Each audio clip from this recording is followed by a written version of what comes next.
नमस्कार साथियों। आज के सेशन में हम लोग गेज रिपीटेबिलिटी एंड रिप्रोड्यूसिबिलिटी की बात करने वाले हैं। देखिए इसके लिए हम लोग क्या करते हैं 10 पार्ट्स लेते हैं, 3 अप्रेजर सेलेक्ट करते हैं और 3 ट्रायल्स करते हैं प्रत्येक पार्ट का। मतलब एक पार्ट का जो है एक अप्रेजर 3 ट्रायल्स करेगा। देखिए पहला अप्रेजर हमारा मिस्टर एक्स है, दूसरा मिस्टर वाई, तीसरा मिस्टर जेड है। अब अप्रेजर फर्स्ट ने क्या किया, फर्स्ट पार्ट का इंस्पेक्शन किया, तो उसका 3 ट्रायल किया और उसका एवरेज निकाला और रेंज निकाला। देखिए हम जो पार्ट का सिलेक्शन करते हैं वो इस तरह से करते हैं कि जो हमारा पार्ट्स होगा वो क्या होगा, हमारे सारे टॉलरेंस को कवर करेगा। देखिए इसमें क्या है, 132 पॉइंट जो स्पेसिफिकेशन पार्ट का गिवन है 132.7 प्लस माइनस 1 का है। अगर हम फॉर्मेट की बात करें तो हम इसके लिए क्या लिखेंगे, कौन सा इंस्ट्रूमेंट यूज कर रहे हैं इसको मेजरमेंट करने के लिए, कौन सा इंस्ट्रूमेंट का नाम क्या है, उसका नंबर क्या है, उसका लिस्ट काउंट क्या है, कौन से पार्ट पे कर रहे हैं, क्या क्रिटिकल डायमेंशन मेजर कर रहे हैं, मस्से का कौन सा नंबर है, डेट क्या है और कौन परफॉर्म कर रहा है। तो ये सारी चीज़ें इसमें आ जाती है।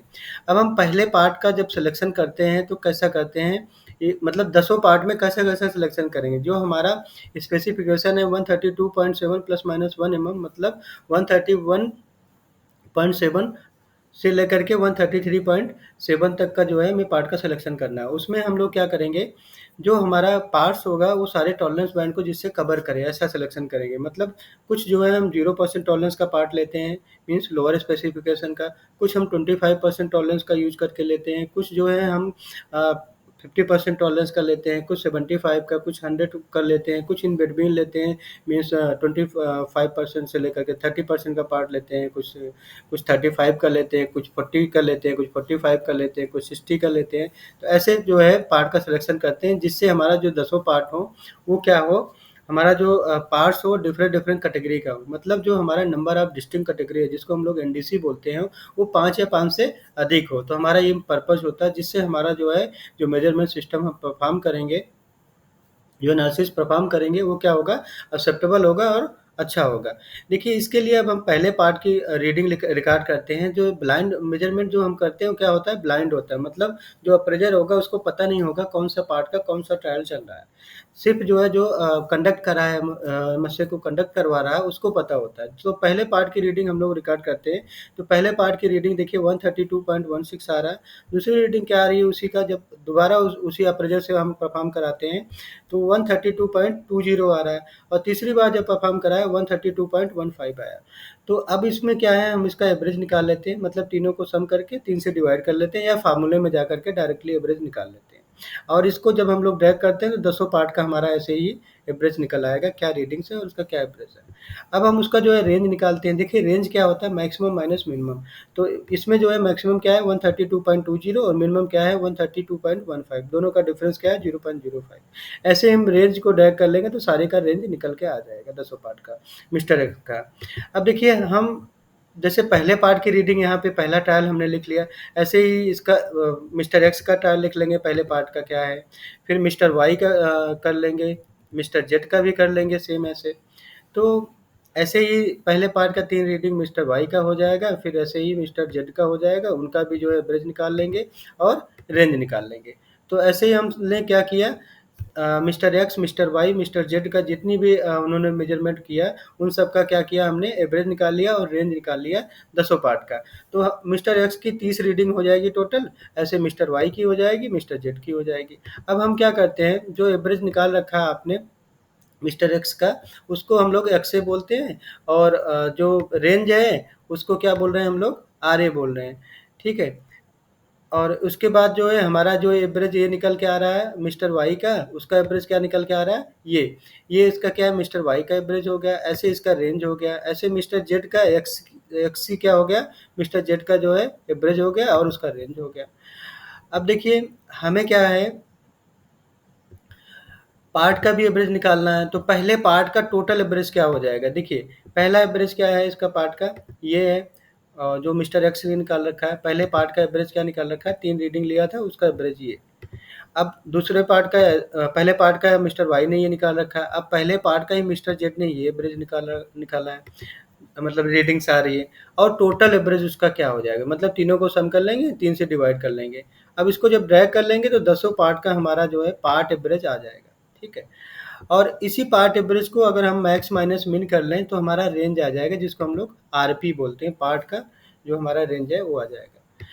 तो अब हम आगे बात करने वाले हैं। देखिए आर बार कैसे निकालेंगे। जो हमारा आर ए आया हुआ है, पहला जो मिस्टर एक्स का एवरेज आया हुआ है, और रीडिंग का जो मतलब मिस्टर एक्स का एवरेज जो आर ए एवरेज आया हुआ है वो ले लिया हमने, मिस्टर वाई का आर ए ले लिया, आर बी ले लिया, मिस्टर जेड का क्या किया हमने, आर सी ले लिया। तो इनका जो एवरेज निकल के आएगा वो हमारा क्या आएगा, आर बार आएगा। मतलब जो रेंज निकल के आई थी mister X, mister Y, mister Z की, उसका एवरेज ले लेंगे तो हमारा आर बार आ जाएगा। एक्स डिफरेंस के लिए हम लोग क्या करेंगे, देखिए एक्स डिफरेंस क्या है, जो हमारी तीनों रीडिंग्स आई थी mister X, mister Y, mister Z, उनका जो मैक्स माइनस मिन कर लेंगे तो हमारा क्या है, एक्स डिफरेंस आ जाएगा। मिस्टर एक्स का ये आया था, मिस्टर वाई का ये, मिस्टर जेड का ये। अब इनका मैक्स माइनस मिन हम लोग निकाल लेंगे। अब हम अगर बात करें कंट्रोल चार्ट्स की, देखिए अगर हम आर चार्ट की बात करें तो इसका फार्मूला जो अपर कंट्रोल लिमिट होता है वो क्या होता है, R bar into D four. तो D4 क्या है, टेबल से निकल आएगा, कांस्टेंट की टेबल होती है, वहाँ से हम जा करके निकाल सकते हैं।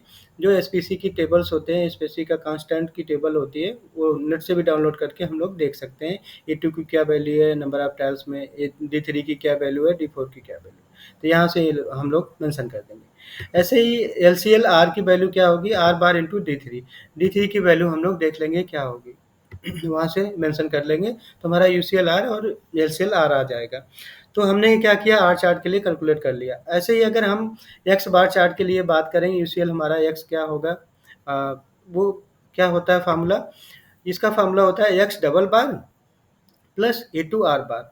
देखिए एक्स डबल बार की अगर हम लोग बात करें तो एक्स डबल बार हमने यहाँ पे निकाल रखा है। देखिए एक्स डबल बार क्या हो जाएगा, जो हमारा एक्स ए, एक्स बी, एक्स सी आया हुआ है, मतलब मिस्टर एक्स का एवरेज, मिस्टर वाई का, मिस्टर जेड का, तो इन तीनों का अगेन एवरेज निकाल लेंगे तो हमारा क्या हो जाएगा, वो एक्स डबल बार हो जाएगा। अब फार्मूले में अगर हम एक्स डबल बार की वैल्यू यहाँ से डायरेक्ट रख देंगे, प्लस ए टू क्या है, कांस्टेंट है, ये टेबल में गिवन है, यहाँ से इसका डाल देंगे हम, 3 ट्रायल के लिए ये वैल्यू हो गई, और उसके बाद आर बार की वैल्यू हमें पता है, ऊपर हमने निकाल रखी है, यहाँ से मेंशन कर देंगे। अब हम LCL एक्स की बात करें अगर, इसकी फार्मूला क्या होता है, x double bar minus A2 are बार। देखिए एक्स डबल बार की वैल्यू यहाँ से रख देंगे, A2 की वैल्यू टेबल से रख देंगे, और आर बार की वैल्यू यहाँ से हमने जो ऑलरेडी कैलकुलेट कर रखा है वहाँ से रख देंगे। अब हम बात करते हैं एमएससी कैसे जो है उसका मेजरमेंट करने वाले हैं। देखिए सबसे पहले हम लोग क्या निकालेंगे, रिपीटेबिलिटी निकालेंगे। रिपीटेबिलिटी स्टडी के लिए हम लोग क्या बोलते हैं उसको, इक्विपमेंट वेरिएशन भी बोलते हैं। जो रिपीटेबिलिटी होता है उसको क्या बोलते हैं, इक्विपमेंट वेरिएशन। मतलब कि जो मेजरमेंट हम लोग कर रहे हैं, एक ही पार्ट पे कर रहे हैं, एक ही इंस्ट्रूमेंट पे कर रहे हैं, और एक ही ऑपरेटर उसको जो है परफॉर्म कर रहा है, तो उसमें जो वेरिएशन होगा उसको हम लोग क्या बोलते हैं, इक्विपमेंट वेरिएशन। और जो रिप्रोड्यूसिबिलिटी होता है उसमें क्या होता है, अप्रेजर का वेरिएशन होता है। मतलब कि डिफरेंट डिफरेंट अप्रेजर जो है एक ही पार्ट पे एक ही आइडेंटिकल कैरेक्टरिस्टिक को एक ही लोकेशन पे परफॉर्म करते हैं, तो वो जो वेरिएशन आता है उसको हम लोग क्या बोलते हैं, अप्रेजर वेरिएशन बोलते हैं।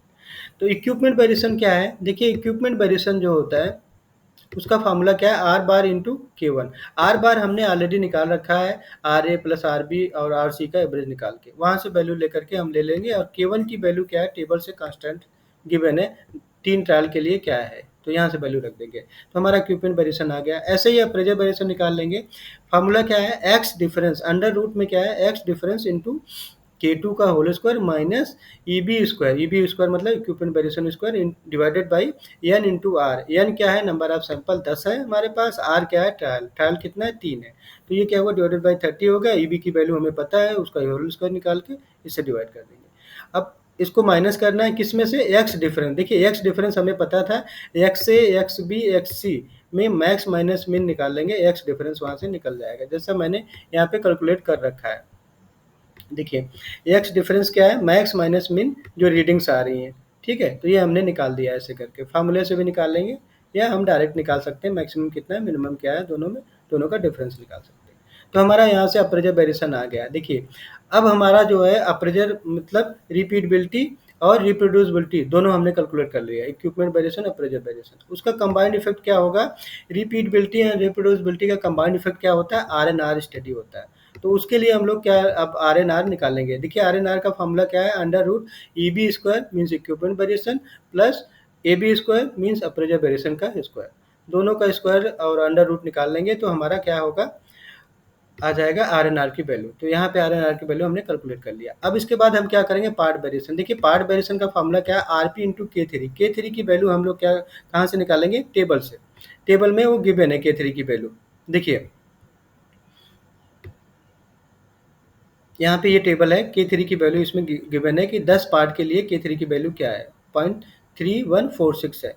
तो आरपी की वैल्यू हमने ऑलरेडी निकाल रखा है। आरपी की वैल्यू देखिए, जो हमने पहले सारे पार्टों का ये एवरेज निकाल रखा था, पहले पार्ट का एवरेज, दूसरे पार्ट का, तीसरे पार्ट का, और फिर उनका मैक्स माइनस में निकाला था, वहाँ से आरपी की वैल्यू हमें मिल जाएगी। तो ये आरपी की वैल्यू यहाँ पे रख देंगे और के3 की वैल्यू हम टेबल से रख देंगे, तो यहाँ पे हमारा पीवी आ जाएगा, पार्ट वेरिएशन आ गया। अब हमें टोटल वेरिएशन निकालना है। देखिए हमने क्या किया, आरएनआर का निकाल लिया कि इक्विपमेंट वेरिएशन और अप्रेजर वेरिएशन का होल स्क्वायर का अंडर रूट निकाल लिया, तो आ गया। और ऐसे ही हमने पार्ट वेरिएशन अभी निकाल लिया। अब टोटल वेरिएशन के लिए फार्मूला क्या है हमारा, अंडर रूट आरएनआर का स्क्वायर प्लस पार्ट वेरिएशन। ये जो पार्ट वेरिएशन है इसका होल स्क्वायर और आरएनआर का होल स्क्वायर, ठीक है, का अंडर रूट निकाल लेंगे, तो हमें क्या है, टोटल वेरिएशन आ गया। तो हमारा यहाँ पे टोटल वेरिएशन आ गया। अब हम एक्चुअली हमें टोटल वेरिएशन पता हो गया, तो हम सबका जो है परसेंटेज निकाल लेंगे कि इक्विपमेंट वेरिएशन का क्या परसेंटेज है, या प्रेजर का क्या है, आरएनआर का क्या है, पार्ट वेरिएशन का क्या है। देखिए इसके लिए क्या होगा, फार्मूला क्या है इक्विपमेंट वेरिएशन का परसेंटेज निकालने के लिए। देखिए equipment variation divided by total variation into 100 कर लो, तो ये आ जाएगा। अप्रेजर वेरिएशन के लिए सेम फार्मूला हो जाएगा, appraisal variation divided by total variation into 100, तो यहाँ से अप्रेजर वेरिएशन आ जाएगा। और आरएनआर क्या है, आरएनआर परसेंटेज निकालना है, तो RNR divided by total variation into 100, तो आरएनआर का परसेंटेज आ जाएगा। पार्ट वेरिएशन का परसेंटेज निकालना है, part variation divided by total variation into 100, तो पार्ट वेरिएशन का परसेंटेज आ जाएगा। अब देखिए हमें करना क्या है, जो हमारा एक्सेप्टेंस क्राइटेरिया है उसको समझना है। देखिए इक्विपमेंट वेरिएशन में एक्सेप्टेंस क्राइटेरिया क्या है, 10% से कम चाहिए। ऐसे ही अप्रेजर वेरिएशन में भी 10% से कम चाहिए। अगर ये दोनों 10% से कम होंगे, अप्रेजर वेरिएशन, इक्विपमेंट वेरिएशन, तो इसका जो कंबाइंड इफेक्ट होगा वो भी श्योर जो है 10% से कम आएगा। तो ये दोनों अगर 10% से कम है, तो हमारा जो आरएनआर होगा वो 10% से कम होगा। तो हमारा एक्सेप्टेंस क्राइटेरिया आरएनआर का क्या है, 10% से कम है। अब देखिए पार्ट वेरिएशन क्या होगा, पार्ट वेरिएशन क्या है, 9.7406। तो हमारा जो एक्सेप्टेंस क्राइटेरिया है वो क्या बोलता है, वो कहता है कि देखिए हमारा जो गाइडलाइन होता है एक्सेप्टेंस क्राइटेरिया के लिए, वो क्या है, आरएनआर की स्टडी के लिए अंडर 10% जो है मेजरमेंट सिस्टम एक्सेप्टेबल होता है, 10 to 30% जो है may be acceptable but based on gauge cost. मतलब गेज का कॉस्ट क्या है, उसका मैन्युफैक्चरिंग कहाँ से है, तो उस पर बेस होता है 10 to 30%। और जो 10% होता है वो मेजरमेंट सिस्टम क्या है, वो एक्सेप्टेबल होता है। मतलब हमारा एक्सेप्टेबल क्राइटेरिया 10% है, बट 10 to 30% भी हो सकता है, वो गेज के कास्ट पे और गेज के मैन्युफैक्चरिंग पे डिपेंड करता है, मैन्युफैक्चरर कौन है। दूसरा, अगर हमारा जो आरएनआर स्टडी का जो परसेंटेज आ रहा है, अगर वो 30% के ओवर आता है, तो हमारा जो मेजरमेंट सिस्टम है वो एक्सेप्टेबल नहीं होता है, हमें उसमें कुछ इम्प्रूवमेंट करने की ज़रूरत है।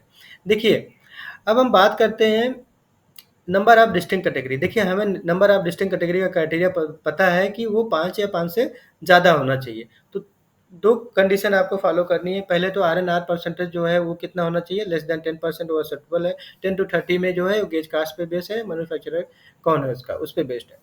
और ओवर 30% वो नहीं एक्सेप्टेबल है। ऐसे ही एनडीसी का परसेंट कितना होना चाहिए, ग्रेटर देन 5,